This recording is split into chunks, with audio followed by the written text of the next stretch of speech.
Consejo de Seguridad Nacional. Muy buenas tardes, amigas y amigos, representantes de los medios de comunicación. Es falso que la captura o muerte de líderes criminales haya sido la causa del incremento de la violencia en ciertas regiones del país. Desde el inicio de la administración, el Gobierno de la República ha confrontado con toda firmeza a las bandas criminales, porque es indispensable debilitarlas para poder construir instituciones de seguridad pública más robustas que permitan abatir los delitos de manera sistemática y permanente.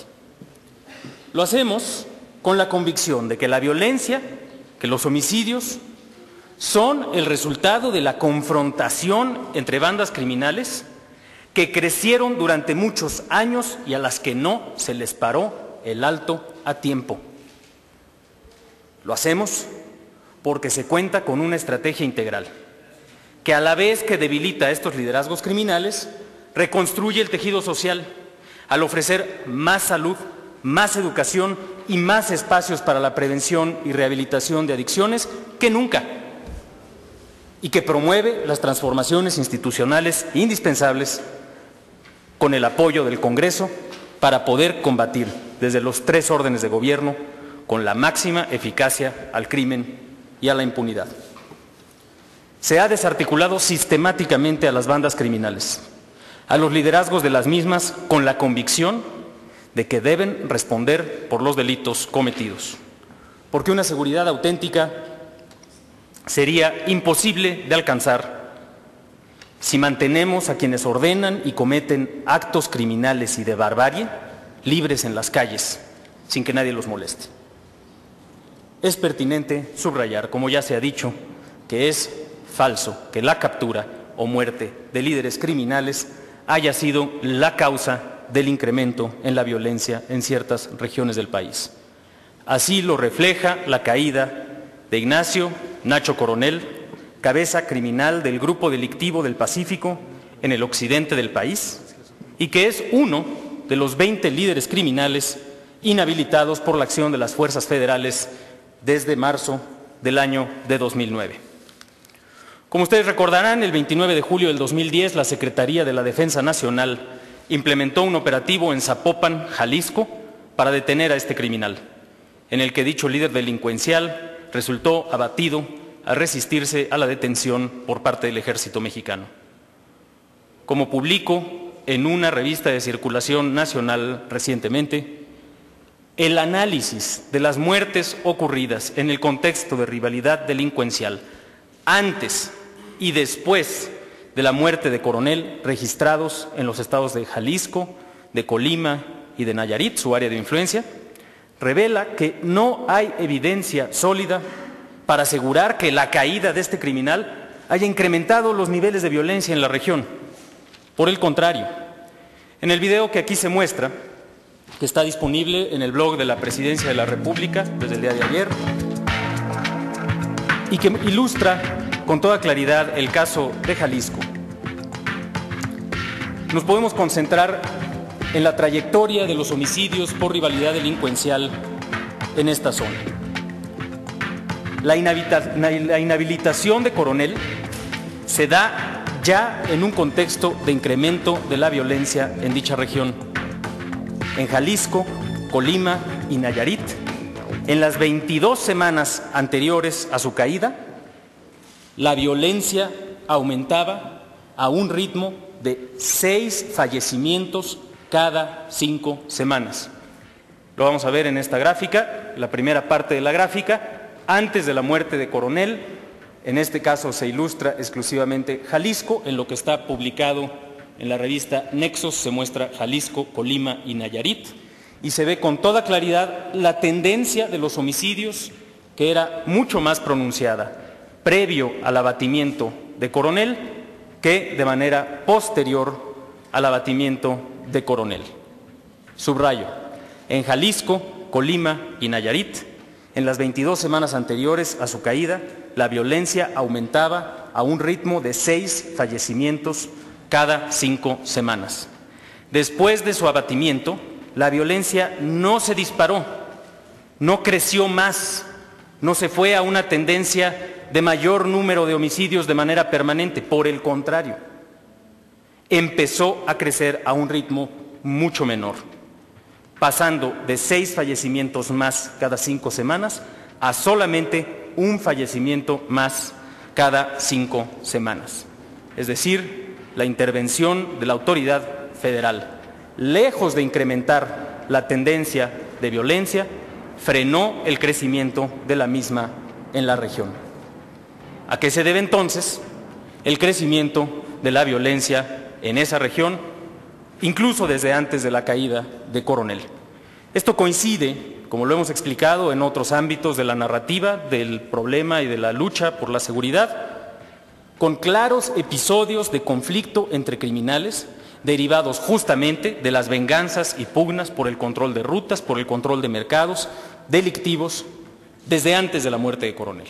Entre ellos, vale la pena subrayar, y lo detallamos más en el artículo escrito, primero, la confrontación abierta que existía ya en la zona entre el grupo criminal de Coronel, una parte de la Organización del Pacífico que estaba aliada con la organización delictiva de la Familia, y la organización luchando contra la organización criminal de los Zetas.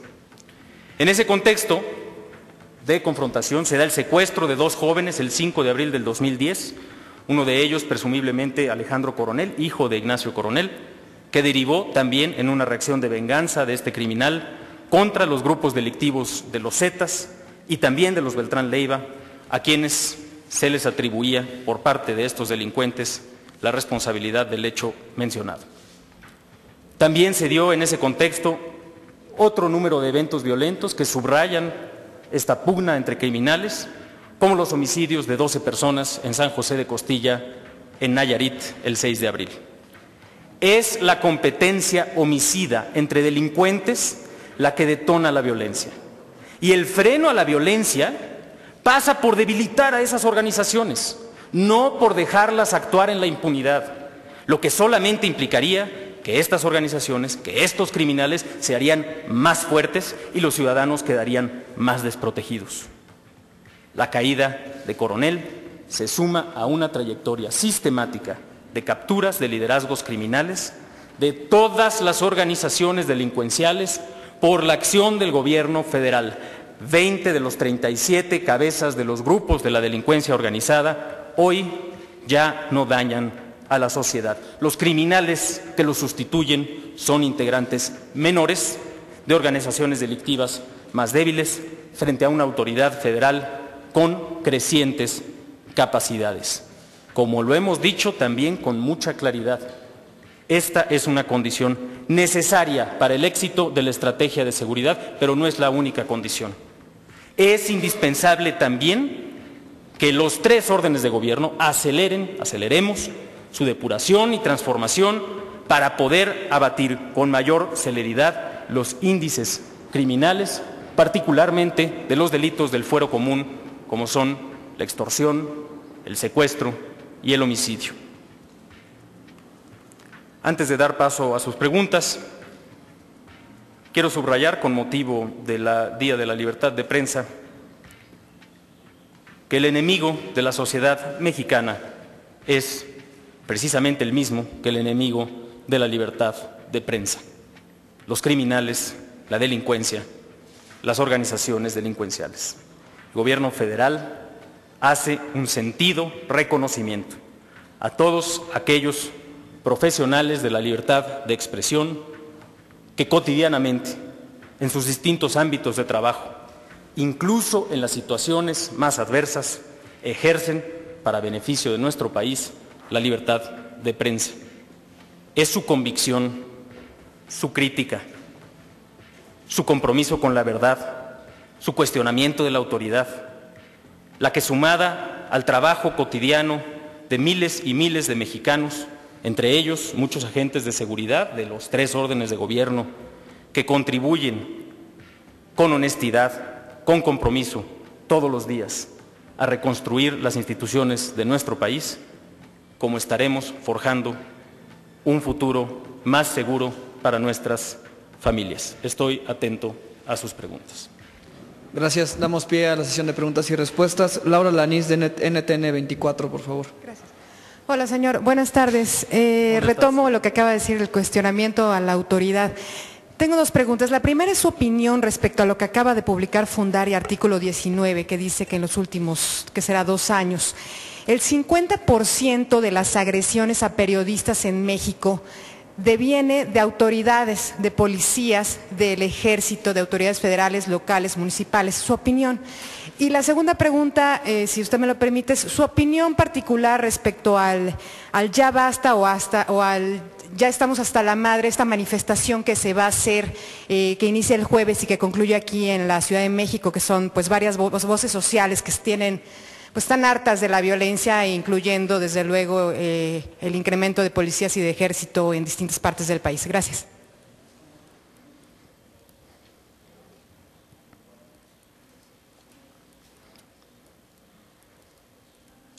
Primero, muy puntualmente, desconozco esa investigación a la que usted hace referencia. Lo que nosotros debemos de subrayar es, desde luego, el compromiso absoluto del Gobierno federal con el Estado de Derecho, con el respeto a los derechos humanos y con el respeto a las libertades. Y en cada uno de los casos en los que exista responsabilidad por parte de alguna autoridad en un evento de esta naturaleza, se deberán hacer las investigaciones, se han venido haciendo las investigaciones y los responsables deberán de pagar por sus actos ante la justicia. Por otro lado, desde luego que el Gobierno de la República comprende, hace suyo, comparte la preocupación de la ciudadanía y de la sociedad mexicana con los niveles de violencia. Y lo ha dicho el propio presidente Calderón. El ya basta debe de estar dirigido a los criminales. Ayer publicaba un medio de circulación nacional una encuesta que subrayaba que hay un alto grado de acuerdo con que todos queremos que se reduzca la violencia y que justamente el camino para la reducción de la violencia es llevar a los delincuentes ante la justicia, asegurarnos que se están dando las transformaciones institucionales para evitar la impunidad, acelerar la reforma al sistema de justicia penal para que podamos tener juzgados más ágiles que puedan acelerar los procesos judiciales y que estos procesos tengan resultados más eficaces. Esa transformación no se va a dar si no insistimos y aceleramos en los cambios institucionales que como parte de la Estrategia Nacional de Seguridad se han venido emprendiendo. Y también debemos de subrayar que cuando se cumplen las condiciones que nosotros hemos señalado, que se refieren no solamente a la presencia de la autoridad y la desarticulación de las bandas criminales, sino también a la transformación de las instituciones de seguridad pública local, tanto en el área policíaca como ministerial, como judicial, a un incremento de la participación ciudadana, precisamente en esta labor de exigencia, de fomentar la transparencia, de exigir de las autoridades mejores resultados, al incremento de las capacidades de inteligencia, a una buena coordinación y a la depuración de las propias instituciones locales, ahí se van a tener resultados más rápidos y lo hemos mostrado en algunas entidades del país. Gracias, buenas tardes. Gracias, muy amable. Reforma, Antonio Baranda, por favor.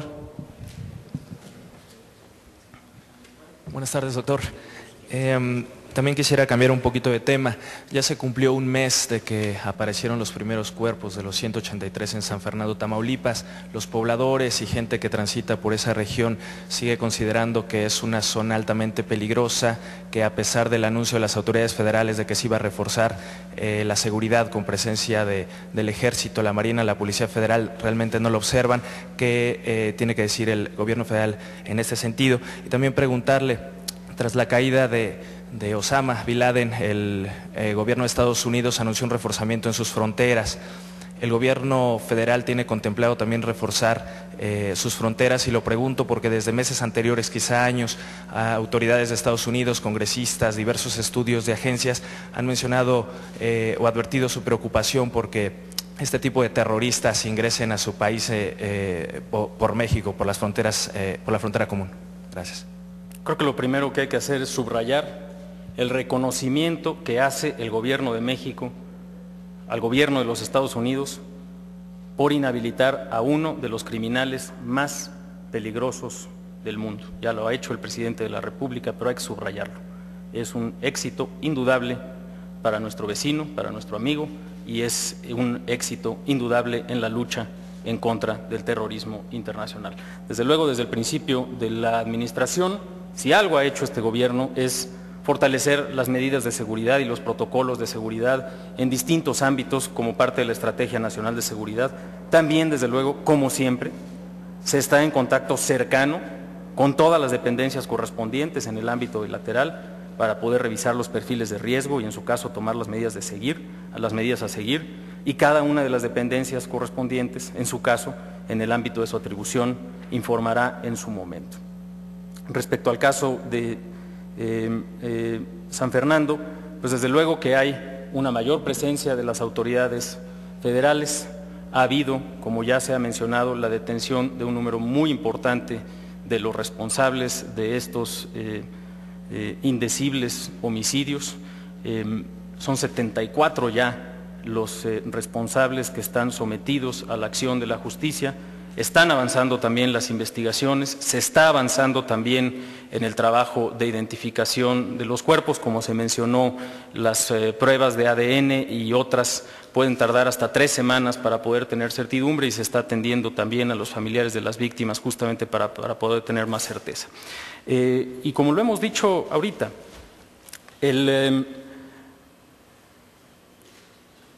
la tranquilidad de la población está desde luego en función de la capacidad que tenga el gobierno federal para estar presente en las zonas en las cuales es indispensable contar con fuerza, contar con presencia en auxilio de los ciudadanos. Pero esta seguridad va a ser una seguridad y una tranquilidad permanente, no de un día, no de una semana, sino permanente, en la medida en la que se resuelva el tema de las policías de proximidad, de las policías que están directamente en los cruceros, revisando las corridas de los autobuses en las terminales, revisando la vida de los mercados, revisando los parques, revisando las escuelas, y esas son las autoridades que hoy día son responsables de más del 90% de los delitos del fuero común. Y justamente la presencia del gobierno federal es una condición básica, y ciertamente la auténtica y plena seguridad se alcanza más rápido cuando, además de esa condición básica, la depuración federal, la presencia federal, la inhabilitación de los criminales, se acelera la transformación de las policías estatales y municipales, y el gobierno de la República está trabajando muy de cerca con el gobierno del estado de Tamaulipas para poder apoyar esta depuración y esta renovación. Como ya lo hemos dicho en otras ocasiones, hay mayor apoyo en términos de subsidios federales para la transformación de las policías locales y municipales que nunca en la historia de este país. Este es un logro también del Congreso de la Unión, particularmente de la Cámara de Diputados, y esos fondos se deben de aprovechar como subsidios a la seguridad municipal, como fondos de aportaciones para la seguridad pública de los estados, y ahora un subsidio específico para que puedan contar con una policía acreditable directamente en los estados, además de los esfuerzos de depuración, de capacitación de manera permanente que se están haciendo. En síntesis, la seguridad permanente se alcanza cuando se trabaja al mismo tiempo y con el mismo énfasis en el ámbito federal y en el ámbito local. Finalmente, Juan Francisco Santana, de Noticieros Televisa, por favor. Gracias, muy buenas tardes. Para los ciudadanos es difícil a veces percibir en el día a día que la delincuencia organizada ha descendido. ¿Cuándo cree usted que podamos decir que ya esa batalla contra el crimen organizado está ganada y percibirlo en las calles? Y la siguiente pregunta es en relación a esta marcha del 8 de este mes, para saber si ustedes van a tomar alguna previsión, van a hacer algo, intervenir, algún mensaje que vaya a mandar al señor Javier Sicilia.